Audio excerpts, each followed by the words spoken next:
Hello students, today we will understand an important function of human resource management known as compensation management.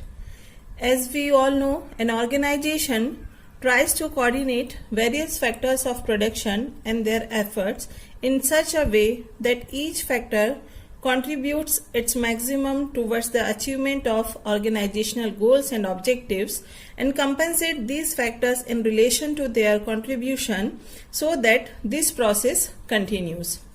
कोई भी organisation अपने goals and objectives को achieve करने के लिए factors of productions को use करती है, उनको कोऑर्डिनेट करती है और उनको कंपनसेट करती है ताकि वो अपना जो कंट्रीब्यूशन है ऑर्गेनाइजेशनल गोल्स एंड ऑब्जेक्टिव्स के अचीवमेंट में उसको देते रहें.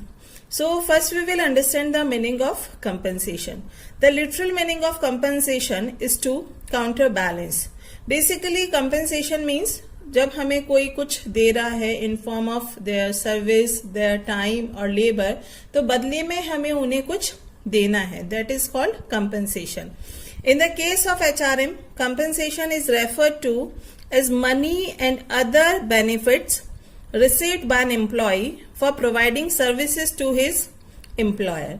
किसी भी एक ऑर्गेनाइजेशन में जो एम्प्लॉयज हैं, they give their valuable time, they put their efforts, they give services, they give labor to the employer और इसके बदले में उन्हें मनी और अदर बेनिफिट्स जो मिलते हैं उन्हें हम कंपनसेशन के नाम से जानते हैं.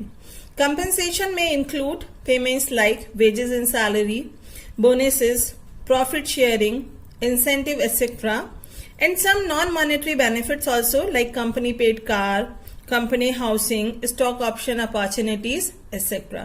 So compensation can be monetary as well as non-monetary benefits.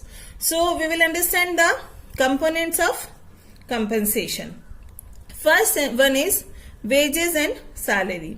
Wages and salary are the most important component of compensation and they are essential irrespective of the type of organization. किसी भी तरह की organisation हो, किसी भी type की organisation हो, wages and salary employees को वहां पे दी जाती है और ये बेसिक कंपोनेंट है कंपनसेशन का. जो वेजेस है that is particularly referred to as remuneration to workers. Normally जो वेजेस हैं वो हम आर्ली पे करते हैं या डेली बेसिस पे पे करते हैं. तो जो ब्लू कॉलर एम्प्लॉयज होते हैं उनको जो मनी दी जाती है एम्प्लॉयर्स के through, they are usually known as wages. Salary refers to as remuneration paid to white collar employees including managerial personnel. जो सैलरी होती है that is given to managerial personal.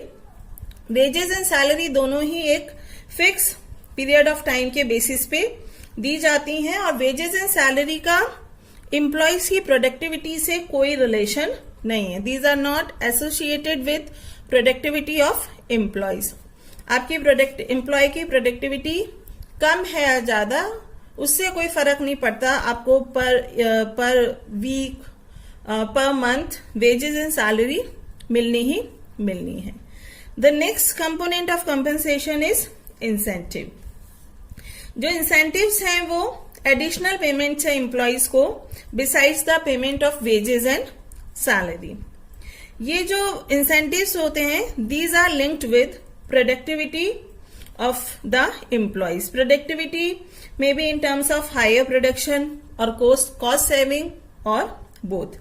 Means अगर आप कोई एक employee की प्रोडक्टिविटी हाई है, he is producing a large number of quantity in a given period of time और he is using methods which save cost of the organisation, तो उस case में उसको इंसेंटिव्स दिए जाते हैं. इंसेंटिव्स इंडिविजुअल बेसिस पे भी दिए जा सकते हैं और ग्रुप बेसिस पे भी दिए जा सकते हैं.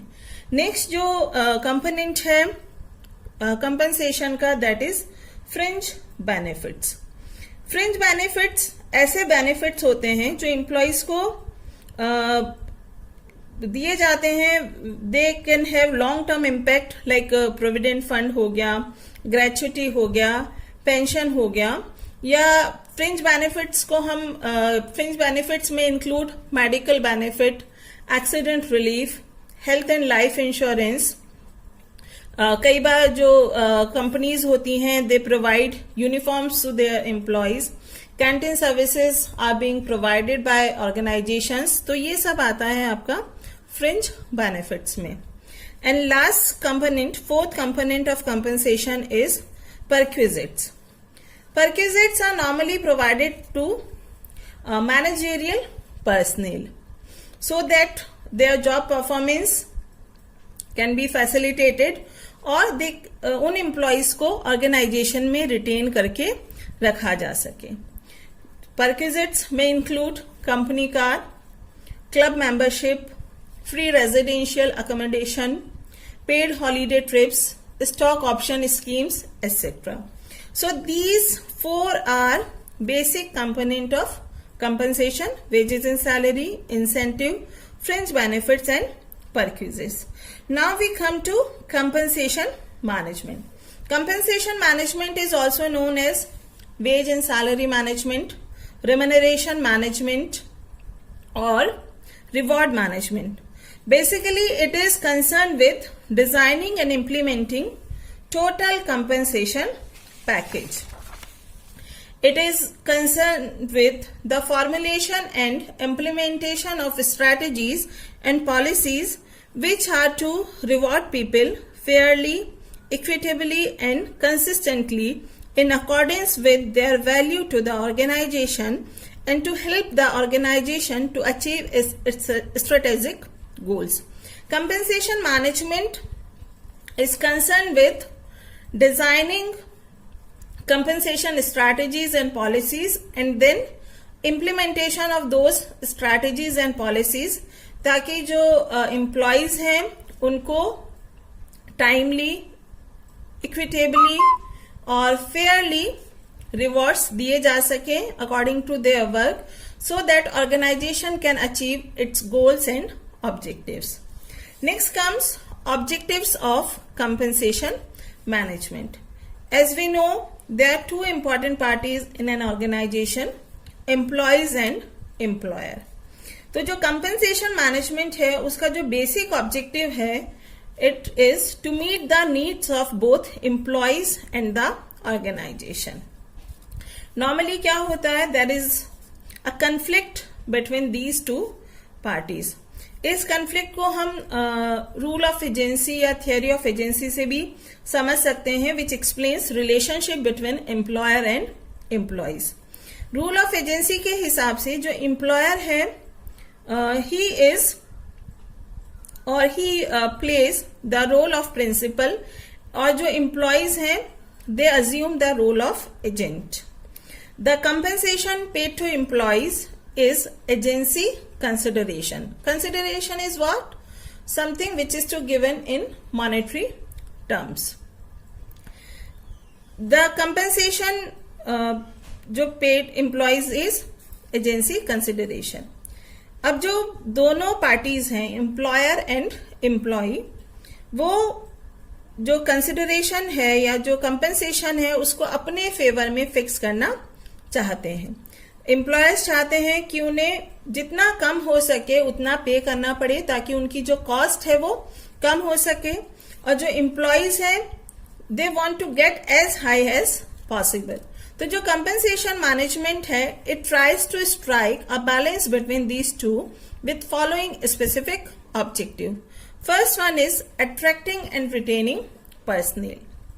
From organisations point of view जो फर्स्ट मोस्ट इंपॉर्टेंट ऑब्जेक्टिव है कंपेंसेशन मैनेजमेंट का, that is to attract and retain right personnel in the organisation. अगर हम इंडियन ऑर्गेनाइजेशन की बात करें, ऑर्गेनाइजेशंस की बात करें, तो ऑपरेटिव लेवल पे अगर हमें पर्सनल चाहिए तो वहां पे किसी भी तरह की प्रॉब्लम नहीं आती है. बट जो प्रॉब्लम्स है वो आती है मैनेजेरियल एंड टेक्निकल लेवल्स पे, स्पेशली फॉर ग्रोइंग कंपनीज. तो ऐसे केस में उन्हें ऐसे लोग चाहिए जो क्वालिफाइड हो, वेल क्वालिफाइड हो, साथ ही के साथ वो ऑर्गेनाइजेशन में रिटेन होके भी रहें, क्योंकि आपको पता है कि जो सिलेक्शन और रिक्रूटमेंट एंड सिलेक्शन प्रोसेस हम पढ़ चुके हैं, रिक्रूटमेंट एंड सिलेक्शन एक लेंदी और कॉस्टली प्रोसेस है, और उसके बाद अगर ऑर्गेनाइजेशन में आके एम्प्लॉयज रिटेन नहीं रह पाते हैं तो वो ऑर्गेनाइजेशन के लिए ह्यूज लॉस होता है। तो जो कंपनसेशन मैनेजमेंट है वो उसका मेन जो ऑब्जेक्टिव है वो है to attract and retain personnel, ताकि जो लेबर टर्नओवर या जो एम्प्लॉय टर्नओवर का जो प्रॉब्लम है उसको मिनिमाइज किया जा सके। Second is motivating personnel. जो कंपनसेशन मैनेजमेंट है it aims at motivating personnel for higher productivity. Although जो मॉनेटरी कंपनसेशन है इसकी अपनी कुछ लिमिटेशंस हैं in motivating people for superior performance, but to some extent compensation management can be designed to motivate people through monetary compensation. Third one is optimizing cost of compensation. जो compensation management का एक जो objective है that is cost of compensation को optimize करना by establishing some kind of linkage with performance and compensation. Last one is consistency in compensation. जो compensation management है it tries to achieve consistency in compensating employees. Consistency का मतलब आप ये समझ सकते हैं कि जो higher compensation है that is attached to higher level jobs, और साथ के साथ higher compensation is attach to higher performance in the same job. और एक्सटर्नल कंसिस्टेंसी ये हो सकती है कि जितनी भी ऑर्गेनाइजेशन है उनमें एक पर्टिकुलर जॉब के लिए सिमिलर कंपनसेशन दिया जाए। तो जो कंपनसेशन मैनेजमेंट है वो इंटरनली एंड एक्सटर्नली कंपनसेशन में कंसिस्टेंसी अचीव करने के लिए कोशिश करता है। Next topic in compensation management is contingent factors in compensation plan. In preparing compensation plan, contingent factors affecting compensation must be given adequate consideration to make the plan more viable and realistic. These factors can be categorized as external factors and internal factors. First, we will talk about external factors. As we all know कोई भी एक organisation isolation में work नहीं करती है, तो एक organisation अपना कंपनसेशन प्लान भी आइसोलेशन में डिटरमाइन नहीं करती है। It has to tune its plan according to various external factors which determines to a very great extent what an organization should pay in order to meet environmental needs. These factors are nature of human resource market, cost of living, trade unions, legal framework and social factors. First is nature of human resource market. It is one of the most important factors affecting compensation plan of any organization. In analyzing the nature of human resource market, an organization must analyze three factors which are demand and supply of human resource, productivity of personnel and prevailing market rates. Demand and supply of human resource. जैसे एक product market में या commodity market में law of demand and law of supply work करता है, वैसे ही human resource market में भी law of demand and law of supply work करता है, ऑपरेट करता है। अगर एक पर्टिकुलर कैटेगरी के ह्यूमन रिसोर्स की demand is greater than it's available supply, तो उसको मिलने वाले जो वेजेस एंड सैलरीज होंगे वो भी ज्यादा होंगे and vice versa. Second is productivity of personnel. If the productivity of the personnel is high, wage and salary rates will be high. On the other hand, if productivity is low, wage and salary rates tend to be low. Third is prevailing market rates of wages and salary of different classes of personnel. These are also known as comparable rates or going rates. जो prevailing market rates हैं वो भी compensation plan को कई तरीके से affect करते हैं. अगर आप एक पर्टिकुलर सेट ऑफ स्किल्स के साथ, स्पेसिफिक स्किल्स के साथ लोगों को अट्रैक्ट करना चाहते हैं या रिटेन करना चाहते हैं तो आपको उन्हें उसी हिसाब से पे भी करना पड़ेगा. उसके अलावा क्या होता है कि जो ऑर्गेनाइजेशंस हैं वो सेम स्किल्स और सेम एबिलिटीज के लोगों को एक जैसा पे करती हैं, तो वो भी आपको फैक्टर अंडर कंसिडरेशन रखना पड़ेगा. और थर्ड जो बात इस पॉइंट में वो ये कि जो ट्रेड यूनियंस हैं they put pressure on the organisation to pay the comparable और going rates. Second external factor है cost of living. Cost of living affects all personnel at one place similarly. It varies at international level, that is from country to country, or varies at different places within the same country, for example urban or rural areas, because of inflation. जो cost of living component है that may be taken care of by adjusting the base compensation to maintain parity with the increasing cost of living and parity among employees posted at different places of working. तो जो organizations हैं वो इसको कई form में करती हैं, जैसे DNS अलाउंस हो गया या कंपनसेटरी अलाउंसेस हो गए जो लोग सिटी में काम कर रहे हैं उनके लिए. थर्ड है ट्रेड यूनियंस. जो ट्रेड यूनियंस हैं they play an important role in determining compensation plan, क्योंकि ये जो ऑर्गेनाइजेशंस हैं उन पे फेवरेबल वेज स्ट्रक्चर के लिए प्रेशर डालती रहती हैं. अगर ट्रेड यूनियन बहुत स्ट्रांग है, फाइनेंशियली स्ट्रांग है, उसका लीडरशिप स्ट्रांग है, उसका मेंबरशिप बहुत स्ट्रांग है, तो वो फेवरेबल वेजेस के लिए ज्यादा प्रेशर मैनेजमेंट पे डाल सकती हैं. नेक्स्ट पॉइंट है लीगल फ्रेमवर्क. जो हर ऑर्गेनाइजेशन है उसे कुछ लीगल लॉज को फॉलो करना है जब वो अपना कंपनसेशन प्लान डिजाइन करती है और इम्प्लीमेंट करती है. 4 जो इम्पोर्टेंट लॉज हैं वो हैं the payment of wages act, the minimum wages act, the payment of bonus act and the equal remuneration act. The payment of wages act 1936 it stipulates the prompt payment of wages. The Minimum Wages Act 1948 empowers the government to fix minimum wages. The Payment of Bonus Act 1965 makes provision of payment of bonus to workers, and the Equal Remuneration Act 1976 it provides the payment of equal remuneration to men and women working in same or similar jobs. Last जो external factor है that is social factor.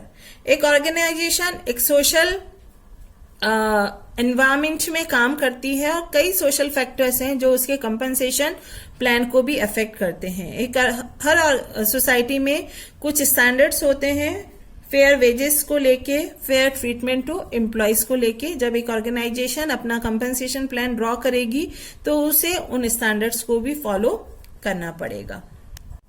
Then comes internal factors which affect the compensation plan.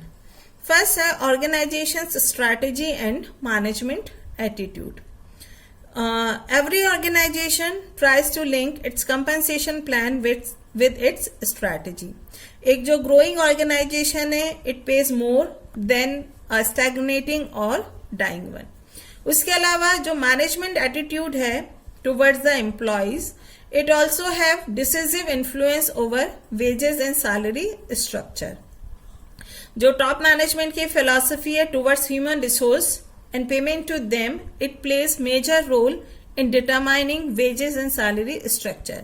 कई organisation है जो ये feel करती हैं कि हमारे जितने भी रेवेन्यूज हैं या जो भी प्रॉफिट्स हैं या जो हमारी सक्सेस है that belongs to human resource and that is because of our effective and efficient human resource. तो उस केस में वो ऑर्गेनाइजेशन बहुत favourable wage and salary plan prepare करती हैं और इम्प्लीमेंट करती हैं. सेकेंड इज एबिलिटी टू पे. किसी भी ऑर्गेनाइजेशन का wage and salary structure depend करता है इस ऑर्गेनाइजेशन की ability to pay. Those organizations which earn high profits tend to pay high as compared to those whose profit is low or who are incurring losses. Profits हैं तो organisation ज्यादा पे करेंगी और लॉसेज हैं तो ऑर्गेनाइजेशंस उतने अच्छे से पे नहीं कर पाएंगी. Third is nature of job. Wage and salary structure is linked with nature of jobs. More difficult and responsible jobs के लिए वेजेस एंड सैलरीज हाई होंगी और जो जॉब्स बहुत इजी हैं या रिस्पॉन्सिबिलिटीज जिनमें ज्यादा नहीं है तो वहां पे वेज एंड सैलरीज भी कम होंगी. And last internal factor is nature of personal. जो वेज एंड सैलरी स्ट्रक्चर है वो इस बात पे भी डिपेंड करता है कि एक पर्टिकुलर एम्प्लॉय क्या जो परफॉर्मेंस है वो कैसा है. अगर एक एम्प्लॉय बहुत अच्छी परफॉर्मेंस दे रहा है, फ्यूचर पोटेंशियल भी बहुत उसका हाई है, या कुछ उसके पास ऐसे स्किल्स हैं जो बाकी लोगों के पास नहीं है और वो स्किल्स ऑर्गेनाइजेशन के लिए बहुत बेनिफिशियल हैं, तो उस केस में उस पर्सनल को या उस एम्प्लॉय को ज्यादा सैलरी ऑफर की जाएगी. कई बार क्या होता है किसी ऑर्गेनाइजेशन के जो प्रमोटर्स होते हैं उसके जो फैमिली मेंबर्स हैं उन्हें हाई पोस्ट पे अपॉइंट कर लिया जाता है, हायर लेवल्स पे अपॉइंट कर लिया जाता है और हायर पैकेजेस उनको ऑफर किए जाते हैं. तो ये है हमारे external factors and internal factors which affect our wage and salary structure और compensation plan. Next topic in compensation management is process of compensation management. To achieve the objectives of compensation management, it should proceed as a process which has various sequential steps as shown in following figure. First step है compensation management process में organization's strategy. Organizations follow different strategies in different market situations and try to align their compensation strategy and contents with these strategies. For example, in a growing market, एक organization अपने business को expand करती है through takeovers और through mergers, और इस case में organization highly able और highly skilled talent को attract करने के लिए high salary या high cash offer करती है. एक मैच्योर मार्केट में जो ग्रोथ है it comes through making the present investment more effective, और in such a situation average cash and moderate incentives may work for an organisation. In declining market, the organization has to harvest profit through cash generation and cost cutting, and if this cannot be sustained over the long run, the possible retrenchment of business to invest somewhere else. इस case में जो compensation strategy है that involves cost control with below average cash and incentive payments. तो organisation जो strategy follow करती है उसी हिसाब से वो कंपनसेशन